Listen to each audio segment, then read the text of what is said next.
சித்தர்கள் மனித குலம் தழைக்க சிறப்பாக வாழ பல நல்ல அற்புதமான தகவல்களை தந்துள்ளனர். நம்முடைய பழக்க வழக்கத்தில் உள்ள சின்ன சின்ன தவறான செயல்கள் நமக்கு வியாதியை கொடுக்கிறது.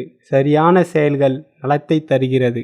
படுக்கையில் இருந்து எழும்பொழுது ஆண்கள் வலது கால் பெருவிரலை பூமியில் அழுத்தி எழ வேண்டும். பெண்கள் இடது கால் பெருவிரலை பூமியில் அழுத்தி எழ வேண்டும். விருப்பம் இருந்தால் பூமாதேவியை வணங்கலாம். காலையில் எழுந்தவுடன் நம்முடைய இரு கைகளையும் உரசி கண்ணில் ஒற்றிக்கொள்ள வேண்டும். கண்கள் மனதின் வாசல். நம்முடைய எண்ணம் கண்கள் வழியாக வெளிப்படும். கண்கள் நெருப்பை தரும் சக்தியுடையவை.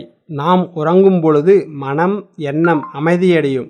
அப்படி இருக்கும் பொழுது நம்முடைய நெருப்பு சக்தி கண்கள் வழியாக வெளியே செல்லாது. உறங்கி எழுந்தவுடன் கைகளை உரசும் பொழுது சூடு உண்டாகி கண்களை தொடும் பொழுது அவை கண்களின் நெருப்பை கிரகித்து நமக்குள்ளேயே வைக்கும். இந்த கண் நெருப்பு நமக்கு மிகவும் முக்கியம். இந்த நெருப்பு செரிமான சக்தியை நமக்கு தரும்.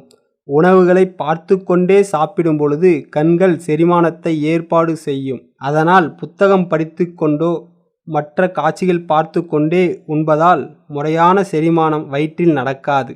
உணவை உண்ணும் முன் கண்களில் ஒற்றி உண்ண வேண்டும் அல்லது பார்த்து உண்ண வேண்டும். கோவில்களில் தரப்படும் பிரசாதம் நம் கண்களில் ஒற்றி கொள்ள சொல்லப்பட்டது. இதற்குத்தான் வீட்டில் சாதத்தை பார்த்து சாப்பிட வேண்டும்.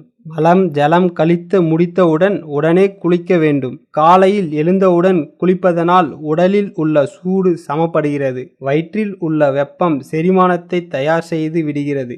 பசி எடுக்க வைக்கிறது.